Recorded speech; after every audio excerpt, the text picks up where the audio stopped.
Did you know that the origin of the Blue Nile is Ethiopia?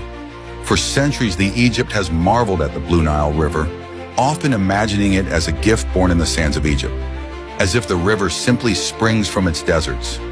Yet this romanticized version of its beginnings has clouded a deeper truth. This narrative, celebrated in countless books and films, often paints the river as an almost exclusively Egyptian entity, flowing north from an unknown source to give rise to the lush delta. However, the true story of the Blue Nile's genesis is far more complex and geographically profound, beginning not in the arid lands of Egypt, but high in the verdant, mountainous terrain of Ethiopia.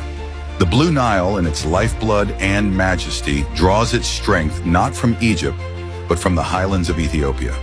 From Lake Tana, the Blue Nile surges forth, cascading through the rugged landscapes before merging with the White Nile in Sudan, ultimately flowing northward into Egypt. Ethiopia, then, is not a spectator in the Blue Nile story, but the very source of its power, the land where the river's true heartbeat begins. The narrative that the Blue Nile originates in Egypt is far from the truth. This denial of Ethiopia's role violates more than just historical accuracy. It touches the natural rights of Ethiopia itself. A river is more than water, it is sovereignty, sustenance, and spirit. Ethiopia, as the birthplace of the Blue Nile, holds a natural and undeniable stake in its flow.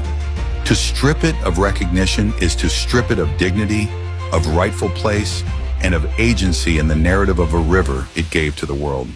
Acknowledging Ethiopia as the true origin of the Nile is not only an act of justice to the land, but also a restoration of truth long overshadowed by myth.